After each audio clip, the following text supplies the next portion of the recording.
ईंधन यानी लकड़ियां खत्म हो गई।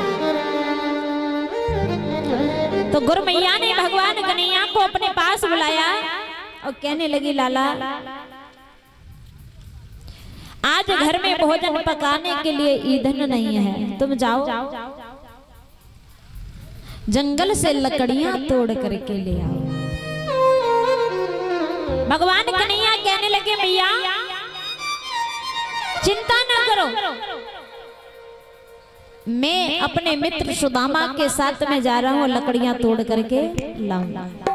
तो गुरु मैया एक पोटली में चने बांधती हैं परीक्षित महाराज, और चने बांध करके सुदामा को दिए और कहा, दोनों भाई आपस में बांट करके खा लेना, एक दूसरे के साथ में छल कपट मत करना।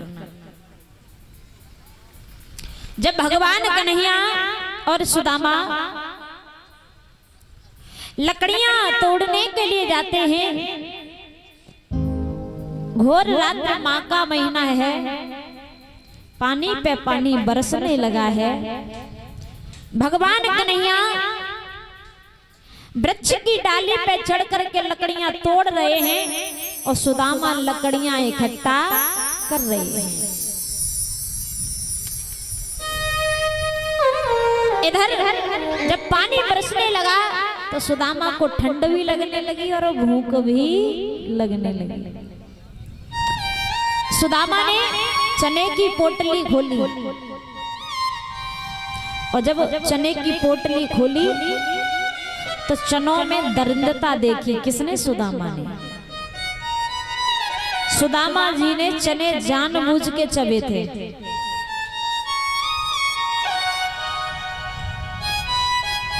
क्योंकि मित्र वही होता है जो अपने मित्र को संकट से बचाए। न कृष्ण सुदामा सा कोई मित्र हुआ है न हो सकता है। आजकल के मित्र कब तक के? जब तक तुम्हारे पास में सारी सुविधाएं हैं, पैसा है, धन है, अच्छा मकान है, तब तो मित्र हैं। वो कहते परीक्षित महाराज, सुख के साथी लाखों हैं पर दुख का साथी कोई नहीं। जब दूल्हा बारात लेके जाता है तो बाराती नाचते हुए आगे जाते हैं और दूल्हा पीछे जाता है। और जब किसी की मृत्यु हो जाती है तो दूल्हा आगे जाता है और बाराती पीछे जाता है। तो सुख में सब आगे नाचेंगे और दुख में सब पीछे हो जाते हैं। सुख के साथी लाखों हैं पर दुख का साथी कोई नहीं, दुख का संगी कोई नहीं है। पत्नी कब तक साथ देती है? जब तक आपके पास में धन है, ऐसो आराम करा रहे हो तब तक पत्नी साथ देती है। घर परिवार वाले भी कब तक साथ देते हैं? जब तक तुम कमा रहे हो। भैया कब तक साथ देता है? जब तक भैया की शादी नहीं होती तब तक। माता पिता कब तक साथ देते हैं? तुम कमाओ मत, देखो तुम्हारे माता पिता तुम्हारा साथ देंगे? नहीं देंगे। मित्र कब तक साथ देता है? जब तक सुख है तब तक। जब सुदामा ने चने की पोटली खोली तो उसमें दरिद्रता नजर आई, गरीबी नजर आई। अगर सुदामा कन्हैया को चने दे देते तो कन्हैया भी गरीब हो जाते। इसलिए सुदामा जी अकेले ही चने चावने लगे। और जब चना चावने की आवाज भगवान कन्हैया के कानों में पहुंची तो भगवान कन्हैया ने कहा कि भैया सुदामा क्या खा रहे हो? मुझे भी भूख लग रही है, मुझे भी दे दो। तो सुदामा झूठ बोलने लगे कि मैं कुछ खा नहीं रहा, ठंड के कारण मेरी दांती कांप रही है।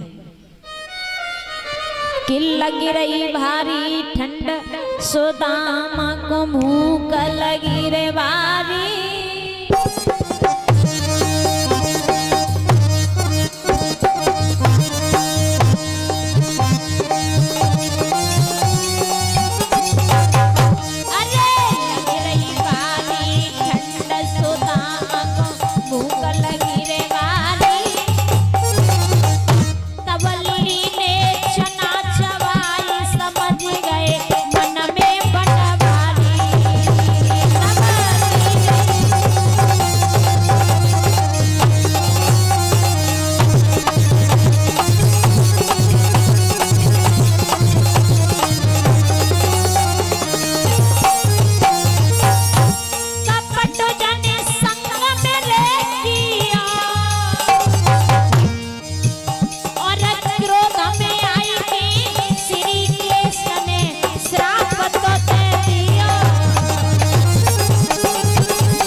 गए कि सुदामा मेरे साथ में छल कर रहा है, कपट कर रहा है। कहते हैं कि गुर से कपट मित्र से चोरी और कै होई निर्धन कै होई कोड़ी।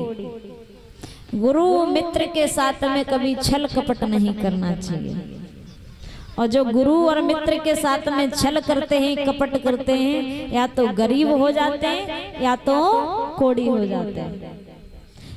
अब भगवान कन्हैया द्वारिका के राजा हुए, सुदामा के घर में इतनी गरीबी है कि खाने के लिए अन्न नहीं है, पहनने के लिए वस्त्र नहीं है। सुदामा चाहे एक घर मांग ले, चाहे 10 घर मांग ले, कभी नमक मिलता है तो मठा नहीं मिलता, और मठा मिलता है तो नमक नहीं मिलता।